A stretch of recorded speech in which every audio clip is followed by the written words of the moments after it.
Good morning, ladies and gentlemen. Estoy aprendiendo español, entonces voy a hablar en inglés, disculpe. I am delighted to be here. I am really honored to be here at this first International Congress on Wheat. I'm originally from Punjab in northwest India, which is a major wheat growing region. So this topic is of particular interest to me. So in the next few slides, let's see, it's actually already jumping to the vision. All right.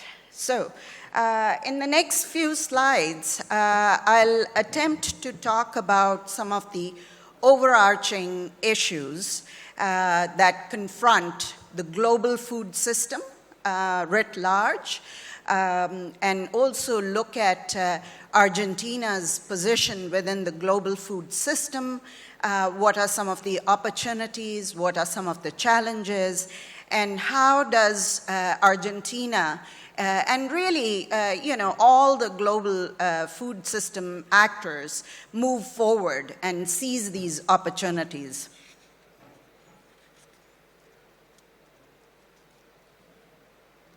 Okay, let's see. Okay, so in this particular slide, I pose a question which has been touched on by His Excellency Busso, His Excellency Echeverre, Mr. Martinez, and also by Leandro, who just kindly introduced me. So the slide talks of three different but interlinked gaps. And this work was done by the World Resources Institute. A report was published last year, and the World Bank coordinated and supported them on this effort. So what are the three big gaps? The first is a food gap.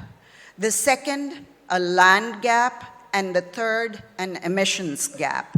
Now, what is the significance of these gaps? These gaps are here today, but going forward, these issues will intensify as the world moves to a 10 billion strong population. 60 to 70% more food will be needed. And are the resources infinite? No.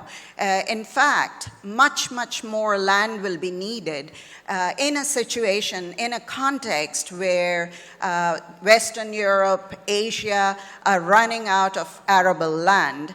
The opportunities are there for regions like Latin America, countries like Argentina, to take on this opportunity and move forward. The third gap refers to the emissions gap. So currently, as you know, agriculture does have a very large footprint in terms of its greenhouse gas emissions, which account for, together with land use change associated with food production systems, these account for nearly a quarter, 25% of total global emissions. So looking forward, we need to really bring down the emissions from the business of agriculture by 70%. If we are to be able to manage the global warming and the global increase in temperatures to stabilize at under 2 degrees of increase. You would say that 2050 is quite far, but actually the truth is that it's only 30 or so hours away. So the time is now to start thinking about the opportunities and the challenges and how we transform the way we work, the way we produce, the way we consume food, so that each of these aspects does not deplete the world of the very resources that we depend on. So, for instance, in this particular slide, I suggest that we take all the various good practices.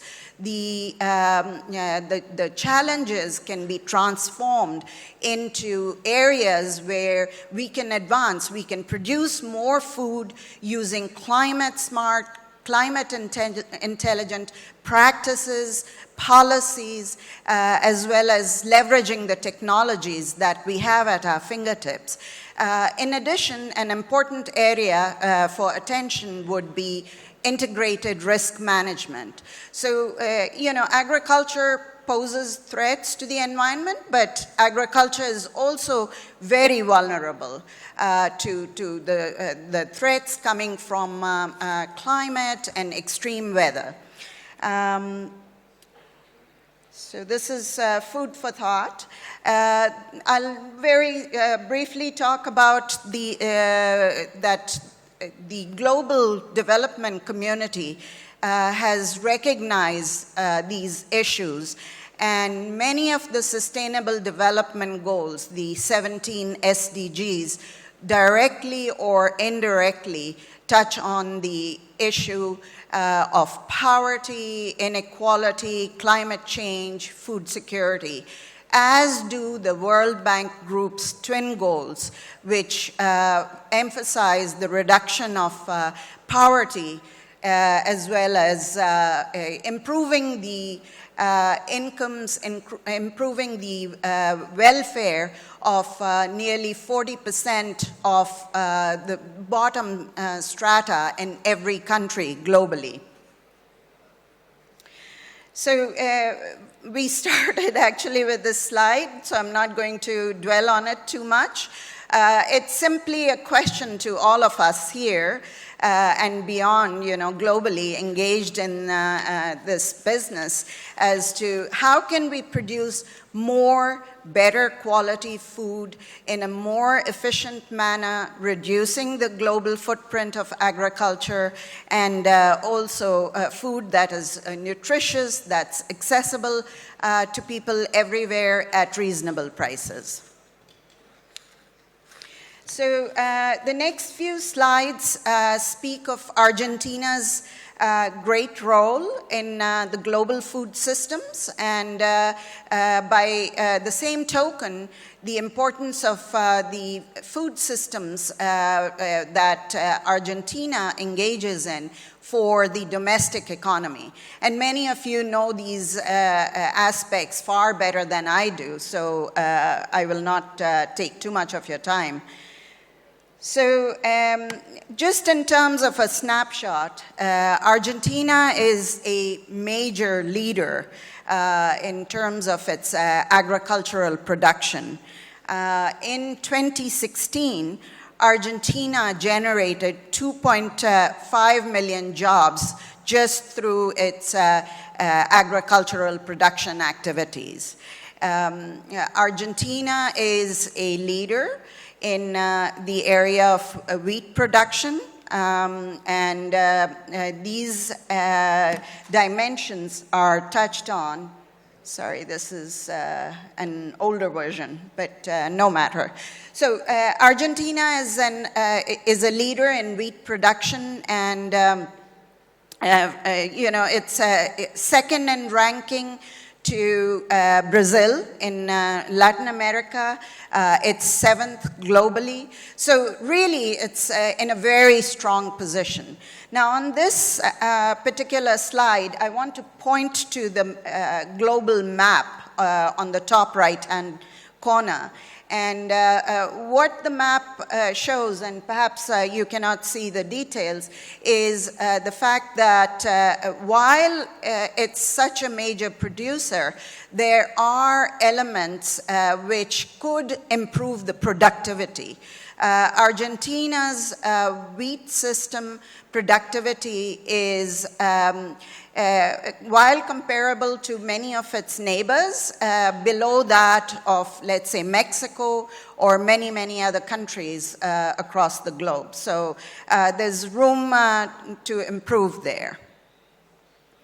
Now, this is something that previous speakers have also talked about, that this particular season will be a bumper season. So congratulations to all the colleagues engaged in Argentina's wheat production. 19 million tons will be produced, and this is matched by a corresponding increase in demand globally. So all the stars are aligned. But how do we counter not only the lower productivity that I spoke of a minute ago, but also the volatility?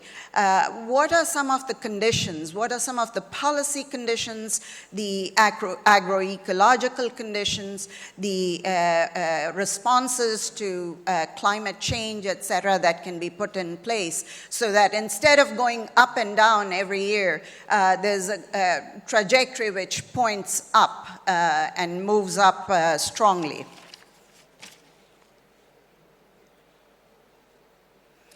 I already alluded a little bit to Argentina's food systems, the strengths and strategic importance of the food systems, not just to stabilize food supplies and prices globally, but also the huge contributions as an engine of growth for the country that the sector makes. So really we should be very, very proud of all the work that people are doing in this area and support them.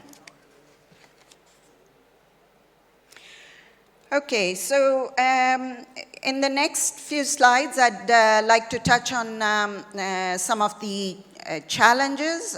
We've talked about some of the advantages already, but what are some of the challenges and associated opportunities that Argentina actually enjoys, no? So the first challenge, I would say, is around competitiveness and markets. And here you can see that, while it's a global leader in this arena, there are three main products, soya, maize, and wheat, which account for 70% of total exports. And there's room to really broaden that pie in the middle so that more and different types of products are exported from Argentina. Argentina is producing dozens and dozens of hortifruti-cultural type of products, other cereals. So really a lot of room to do much, much more. In addition, I'd like to mention that there's a tremendous room for Argentina to move from production and export of basic cereals and commodities to a more sophisticated value addition system where the food is transformed, value is added, more and better jobs are added to the food system across these different production functions. One of the areas that we are working on from the World Bank to support Argentina is through a technical study that is looking at solutions for greater efficiency and competitiveness of the Argentinian agricultural sector. And we are building on the work that is being done by other partners such as ICA, FAO, etc. But we are zeroing in on the costs versus the benefits of reducing food losses in specific value chains and how these could bring about greater improvements in terms of the income generated, in terms of the food and nutritional security, as well as in terms of course, a reduced footprint, because food loss and waste also translate into emissions. You know, first in the consumption of the resources used to produce these foods, and then the emissions generated through the food that is somehow discarded and not put to good use.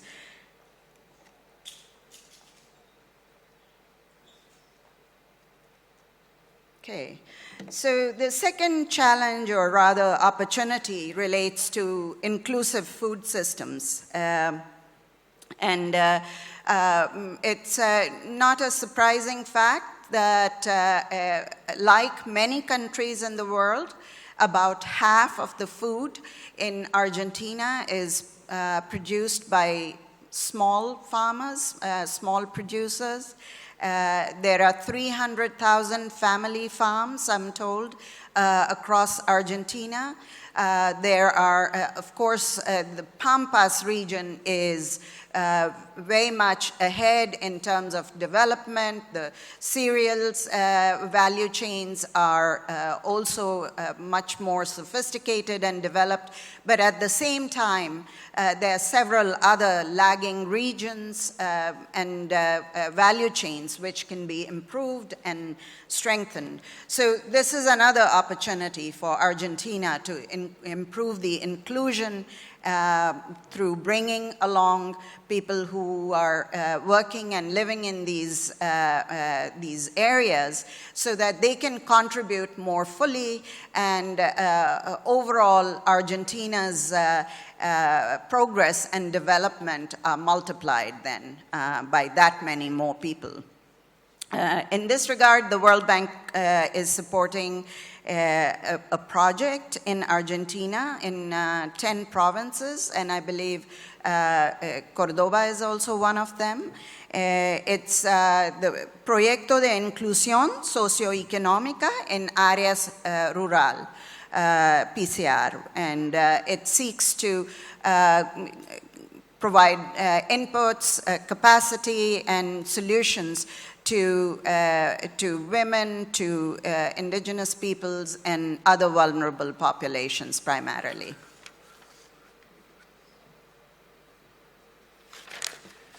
So the next and final challenge, which I've touched upon a little bit before, is looking at how to significantly boost the resilience to climate change. As you can see from this slide, billions and billions of dollars are lost in Argentina alone through loss of production, through loss, of course, also on the fiscal side because of the revenues that the government loses, and the cost of the emergency response. So how can we take the multitude of good practices, technologies, etc., and move forward in a very systematic manner? Here, I'm very pleased to tell you that the World Bank is supporting Argentina through an integrated agricultural risk management project, a $150 million project, which has only recently become effective. So what's different? What is different here is that, as the name of the project suggests, it's trying to move in a very systematic, deliberate, and integrated manner, looking at systems at both the national level and at the local level. It's also trying to shift from an approach of ex-post reaction or response to an emergency to an ex-ante preparedness, so that the impact is mitigated a little bit. For us in the World Bank, we think that, climate change is here. The march of extreme weather events will continue to impact countries across the globe with more frequency and with greater intensity. And what we need to work on together is on three fronts: improving productivity, improving resilience, and lowering emissions. So the HIRSAR project, which is this integrated agricultural risk management project, has three components which seek to advance the agenda on this. Now, the first component is looking at strengthening agroclimatic information systems. So this is information for decision makers, the farmers, the private sector, captains of industry, as well as for the government on what are the upcoming challenges and how to plan and how to act in advance. The second component is the agricultural risk management investments, and this component is at the provincial level. We are delighted to say that we have 11 provinces who have already come on board on the project, and they will be receiving support from their local governments for investment in technologies, in climate smart, climate intelligent packages, whether it's infrastructure such as irrigation or solutions such as better seeds, etc.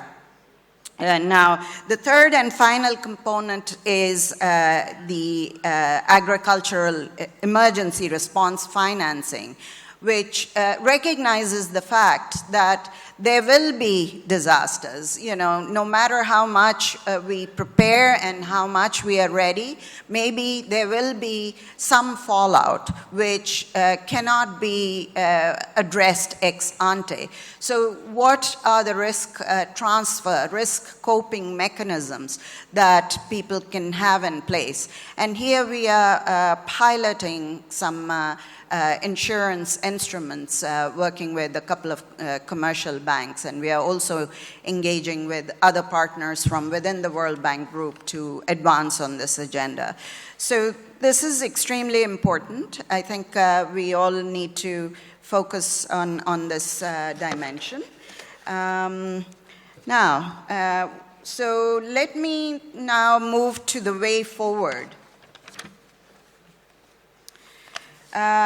I don't expect anyone to read what's on this slide, but for Argentina, and frankly for many of the countries which have a strong agro-industrial base, I think the next leap forward will require action on the three fronts that I mentioned: integrated action by the public sector, by the private sector, working closely with the support of research, technology actors, working closely in support with development partners such as ourselves, but there are many others as well, and taking forward the agenda on competitiveness, market access, the inclusion of those who are left behind, because you need to bring them along for socio-economic stability in the future, as well as addressing the elements of risk, climate risk, but also production and market risk. So really my final slide recaps what I've mentioned. Argentina is a leader in this space. Argentina has a fabulous natural capital base, agroecological conditions which support the production of more and better food, great advances in technology. Argentina is already a global leader in no-till or low-till agricultural practices, which I understand are in use in 95% of the grain and oilseed production. So really congratulations to Argentina in moving forward very strongly on that. And the one thing which I found fascinating and contrary to many, many, many other countries in the world, including my original country, which is India, is the fact that youth continue to engage in agriculture in Argentina. This has got to be a fantastic thing. This is fantastic. So how do we take these advantages that Argentina has, which position it to grow even stronger and bigger and a more important player, not just for, for domestic purposes, but to help the world achieve food security, to help the world achieve greater planetary health through responsible agriculture. And again, the answers are seemingly simple, but extremely complex. So we are here to help you, and I would like to thank everyone for listening, and really it's been an honor and a pleasure, and happy to take any questions during the break.